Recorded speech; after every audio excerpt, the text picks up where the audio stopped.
साहित्य निधि में प्रस्तुत है कृष्णा सोबती जी की लिखी हुई कहानी सिक्का बदल गया। हिंदी साहित्य में कुछ कहानियाँ ऐसी हैं जो मील का पत्थर साबित हुई हैं। ये कहानी उन्हीं में से एक है। प्रस्तुत है कहानी सिक्का बदल गया। खद्दर की चादर ओढ़े, हाथ में माला लिए शाहनी जब दरिया के किनारे पहुंची तो पौ फट रही थी। दूर दूर तक आसमान के पर्दे पर लालिमा फैलती जा रही थी। शाहनी ने कपड़े उतार कर एक ओर रखे और श्री राम करती पानी में हो ली। अंजलि भरकर सूर्य देवता को नमस्कार किया। अपनी उनीदी आंखों पर छींटे दिए और पानी से लिपट गई। चनाब का पानी आज भी पहले सा ही सर्द था। लहरें लहरों को चूम रही थीं। वो दूर सामने कश्मीर की पहाड़ियों से बर्फ़ पिघल रही थी। उछल उछल आते पानी के भंवरों से टकराकर कगारे गिर रहे थे, लेकिन दूर दूर तक बिछी रेत आज न जाने क्यों खामोश लगती थी। शाहनी ने कपड़े पहने, इधर उधर देखा, कहीं किसी की परछाई तक न थी, पर नीचे रेत में अगणित पाँव के निशान थे। वो कुछ सहम सी उठी। आज इस प्रभात की मीठी नीरवता में न जाने क्यों कुछ भयावना सा लग रहा है। वो पिछले 50 वर्षों से यहाँ नहाती आ रही है। कितना लंबा अरसा है, शाहनी सोचती है। एक दिन इसी दुनिया के किनारे वो दुल्हन बनकर उतरी थी और आज शाहजी नहीं, उसका वो पढ़ा लिखा लड़का नहीं, आज वो अकेली है। शाहजी की लंबी चौड़ी हवेली में अकेली है। पर नहीं, ये क्या सोच रही है वो सवेरे सवेरे? अभी भी दुनियादारी से मन नहीं फिरा उसका। शाहनी ने लंबी सांस ली और श्री राम करती बाजरे के खेतों से होती घर की राह ली। कहीं कहीं लिपे पुते आंगनों पर से धुआं उठ रहा था। टन टन बैलों की घंटियां बज उठती हैं। फिर भी कुछ बंधा बंधा सा लग रहा है। जम्मी वाला कुआं भी आज नहीं चल रहा। ये शाहजी की ही असामियाँ हैं। शाहनी ने नज़र उठाई। ये मीलों फैले खेत अपने ही हैं। भरी भराई नई फसल को देखकर शाहनी किसी अपनत्व के मोह में भीग गई। ये सब शाहजी की बरकतें हैं। दूर दूर गांवों तक फैली हुई ज़मीनों में कुएं सब अपने हैं। साल में 3 फसल, ज़मीन तो सोना उगलती है। शाहनी कुएं की ओर बढ़ी, आवाज़ दी, शेरे शेरे हसीना हसीना। शेरा शाहनी का स्वर पहचानता है, वो ना पहचानेगा? अपनी माँ जैना के मरने के बाद वो शाहनी के पास ही पलकर बड़ा हुआ। उसने पास पड़ा गंडासा शटाले के ढेर के नीचे सरका दिया। हाथ में हुक्का पकड़कर बोला, ए है सेना। शाहनी की आवाज़ उसे कैसे हिला गई है। अभी तो सोच रहा था कि उस शाहनी की ऊंची हवेली की अंधेरी कोठरी में पड़ी सोने चांदी की संदूकचियाँ उठाकर कि तभी शेरा गुस्से से भर गया। किस पर निकाले अपना क्रोध? शाहनी पर। चीख कर बोला, ए मर गई, ए अब तैनू मौत दे। हसीना आटे वाली कनाली एक और रख कर जल्दी जल्दी बाहर निकल आई। ए आई क्यों छावेले तड़पनाएं? मतलब सुबह सुबह क्यों चिल्ला रहे हो? अब तक शाहनी नज़दीक पहुंच चुकी थी। शेरे की तेजी सुन चुकी थी। प्यार से बोली, हसीना, ये वक्त लड़ने का है। वो पागल है तो तू ही जिगरा कर लिया कर। जिगरा? हसीना ने मान भरे स्वर में कहा। शाहनी, लड़का आखिर लड़का ही है। कभी शेरे से भी पूछा है कि मुंह अंधेरे ही क्यों गालियां बरसाई हैं इसने?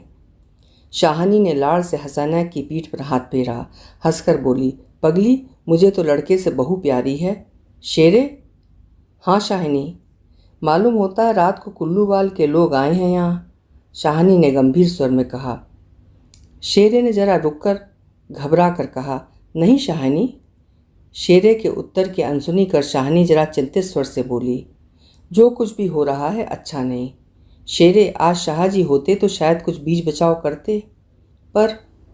शाहनी कहते कहते रुक गई। आज क्या हो रहा है? शाहनी को लगा जैसे जी भर भर आ रहा है।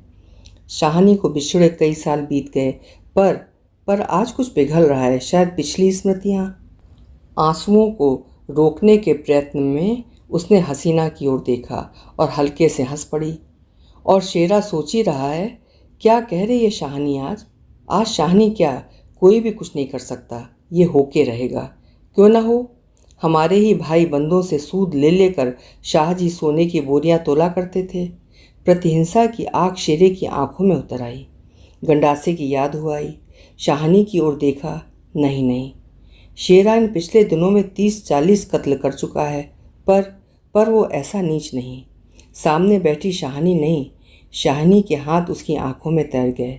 वो सर्दियों की रातें कभी कभी शाहजी की डांट खाकर वे हवेली में पड़ा रहता था, और फिर लालटेन की रोशनी में वो देखता है शाहनी के ममता भरे हाथ दूध का कटोरा थामे हुए। शेरे, शेरे उठ पी ले। शेरे ने शाहनी की झुर्रियाँ पड़े मुंह की ओर देखा तो शाहनी धीरे से मुस्कुरा रही थी। शेरा विचलित हो गया। आखिर शाहनी ने क्या बिगाड़ा है हमारा?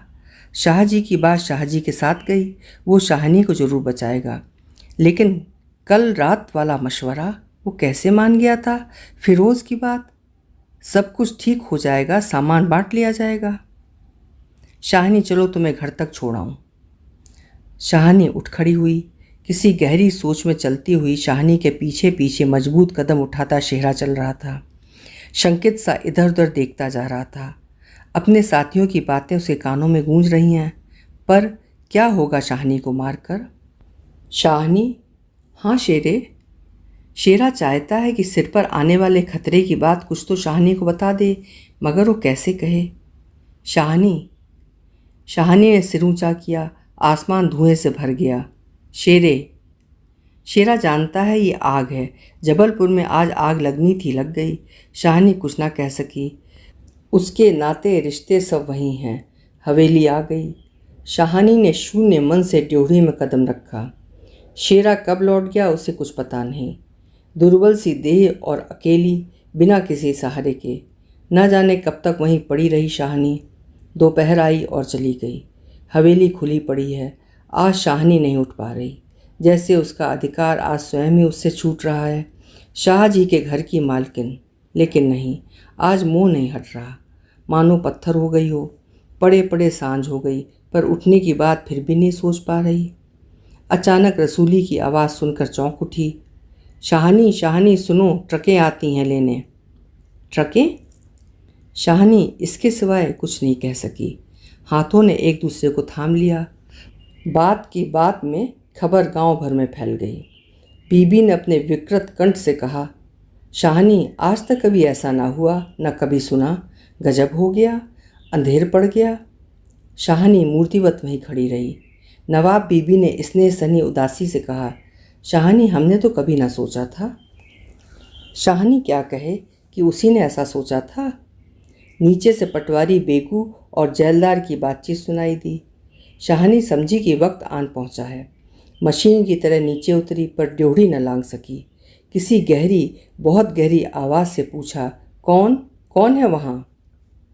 कौन नहीं है आज वहाँ? सारा गांव है, जो उसके इशारे पर नाचता था कभी। उसकी असामियाँ हैं, जिन्हें उसने अपने नाते रिश्तों से कभी कम नहीं समझा। लेकिन नहीं, आज उसका कोई नहीं। आज वो अकेली है। ये भीड़ की भीड़, उनमें कुल्लूवाल के जाट। वो क्या सुबह ही न समझ गई थी? बेगू पटवारी और मसीद के मुल्ला। इस्माइल ने जाने क्या सोचा। शाहनी के निकट आ खड़े हुए। बेगू आज शाहनी की ओर देख नहीं पा रहा। धीरे से जरा गला साफ करते हुए कहा, शाहनी, रब नू यही मंजूर सी। शाहनी के कदम डोल गए। चक्कर आया और दीवार के साथ लग गई। इसी दिन के लिए छोड़ गए थे शाहजी उसे। बेजान सी शाहनी की ओर देखकर बेगू सोच रहा है, क्या गुजर रही है शाहनी पर, मगर क्या हो सकता है, सिक्का बदल गया है। शाहनी का घर से निकलना छोटी सी बात नहीं। गांव का गांव खड़ा है। हवेली के दरवाजे से लेकर उस दारे तक जिसे शाहजी ने अपने पुत्र की शादी में बनवा दिया था, तब से लेकर आज तक सब फैसले, सब मशवरे यहीं होते रहे हैं। इस बड़ी हवेली को लूट लेने की बात भी यहीं सोची गई थी।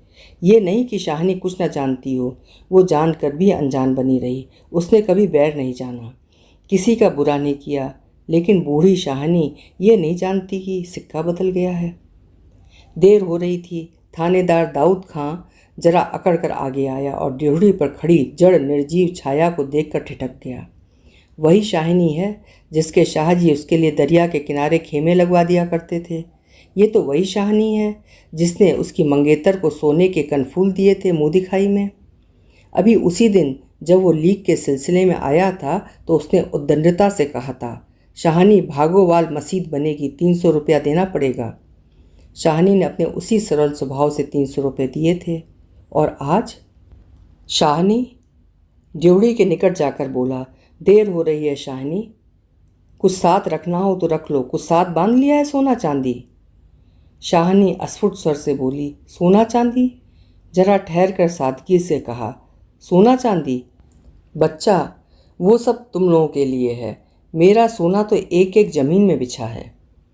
दाऊद खां लज्जित सा हो गया। शाहनी, तुम अकेली हो, अपने पास कुछ होना ज़रूरी है, कुछ नकदी ही रख लो, वक्त का कुछ पता नहीं। वक्त? शाहनी अपनी गीली आंखों से हंस पड़ी। दाऊद खां, इससे अच्छा वक्त देखने के लिए क्या मैं जिंदा रहूंगी? किसी गहरी वेदना और तिरस्कार से कह दिया शाहनी ने। दाऊद खां निरुत्तर है, साहस कर बोला, शाहनी कुछ नकदी ज़रूरी है। नहीं बच्चा, मुझे इस घर से शाहनी का गला रुंध गया, नकदी प्यारी नहीं, यहाँ की नकदी यहीं रहेगी। शेरा आन खड़ा गुजरा कि हो ना हो कुछ मांग रहा है शाहनी से। खां साहब, देर हो रही है। शाहनी चौंक पड़ी। देर? मेरे घर में मुझे देर? आंसुओं की भंवर में न जाने कहाँ से विद्रोह उमड़ पड़ा। मैं पुरखों के इस बड़े घर की रानी, और आज ये मेरे ही अन्न पर पले हुए? नहीं, ये सब कुछ नहीं। ठीक है, देर हो रही है, पर नहीं, शाहनी रो रो कर नहीं, शान से निकलेगी इस पुरखों के घर से। मान से लांघेगी ये देहरी जिस पर एक दिन वो रानी बनकर आ खड़ी हुई थी। अपने लड़खड़ाते कदमों को संभाल कर शाहनी ने दुपट्टे से आंखें पोंछी और ड्योढ़ी से बाहर हो गई। बड़ी बूढ़ियाँ रो पड़ी। किसकी तुलना हो सकती थी इसके साथ? खुदा ने सब कुछ दिया था, मगर दिन बदले, वक्त बदले। शाहनी ने दुपट्टे से सिर ढाँप कर अपनी धुंधली आंखों से हवेली को अंतिम बार देखा। शाहजी के मरने के बाद भी जिस कुल की अमानत को उसने सहेज कर रखा, आज वो उसे धोखा दे गई। शाहनी ने दोनों हाथ जोड़ लिए। यही अंतिम दर्शन था, यही अंतिम प्रणाम था। शाहनी की आंखें फिर कभी इस ऊंची हवेली को न देख पाएंगी। प्यार ने जोर मारा, सोचा एक बार घूम फिर कर पूरा घर क्यों न देख आई मैं। जी छोटा हो रहा है, पर जिनके सामने हमेशा बड़ी बनी रही, उनके सामने वो छोटी ना होगी। इतना ही ठीक है, बस हो चुका। सिर झुकाया। ड्योढ़ी के आगे कुलवधू की आंखों से निकलकर कुछ बूंदें चू पड़ी। शाहनी चल दी। ऊंचा सा भवन पीछे खड़ा रह गया। दाऊद खां, शेरा, पटवारी, जैलदार और छोटे बड़े बच्चे, बूढ़े, मर्द, औरतें सब पीछे पीछे। ट्रकें अब तक भर चुकी थीं। शाहनी अपने को खींच रही थी। गांव वालों के गलों में जैसे धुआं उठ रहा है। खूनी शेरे का दिल टूट रहा है। दाऊद खां ने आगे बढ़कर ट्रक का दरवाज़ा खोला। शाहनी बढ़ी। इस्माइल ने आगे बढ़कर भारी आवाज़ से कहा, शाहनी कुछ कह जाओ, तुम्हारे मुंह से निकली असीस झूठ नहीं हो सकती। और अपने साफे से आंखों का पानी पोंछ लिया। शाहनी ने उठती हुई हिचकी को रोक रोक कर रोंधे रोंधे से कहा, रब तुहानू सलामत रखे बच्चा, खुशियाँ बख्शे। वो छोटा सा जनसमूह रो दिया। जरा भी दिल में मैल नहीं शाहनी के। और हम शाहनी को नहीं रख सके। शेरे ने बढ़कर शाहनी के पांव छुए। शाहनी कोई कुछ कर नहीं सका। राज भी पलट गया। शाहनी ने कांपता हुआ हाथ शेरे के सिर पर रखा और रुक रुक कर कहा, तैनू भाग जगण चन्ना, अर्थात ओ चांद तेरे भाग्य जागे। दाऊद खां ने हाथ का संकेत किया। कुछ बड़ी बूढ़ियां शाहनी के गले लगीं और ट्रक चल पड़ी। अन्न जल उठ गया। वो हवेली, नई बैठक, ऊंचा चौबारा, बड़ा पसार एक एक करके घूम रहे हैं शाहनी की आंखों में। कुछ पता नहीं ट्रक चल दिया है या वो स्वयं चल रही है। आंखें बरस रही हैं। दाऊद खां विचलित होकर देख रहा है इस बूढ़ी शाहनी को। कहाँ जाएगी अब वो? शाहनी, मन में मैल न लाना, कुछ कर सकते तो उठा न रखते। वक्त ही ऐसा है, राज पलट गया है, सिक्का बदल गया है। रात को शाहनी जब कैंप में पहुंचकर ज़मीन पर पड़ी तो लेटे लेटे आहत मन से सोचा, राज पलट गया है, सिक्का क्या बदलेगा, वो तो मैं वहीं छोड़ आई। और शाह जी की शाहनी की आंखें और भी गीली हो गईं। आसपास के हरे भरे खेतों से घिरे गांवों में रात खून बरसा रही थी। शायद राज पलटा भी खा रहा था और सिक्का बदल रहा था। अभी आप सुन रहे थे भारत विभाजन की त्रासदी को दर्शाती एक बेहद मर्मस्पर्शी कहानी सिक्का बदल गया, जिसकी लेखिका कृष्णा सोबती जी हैं।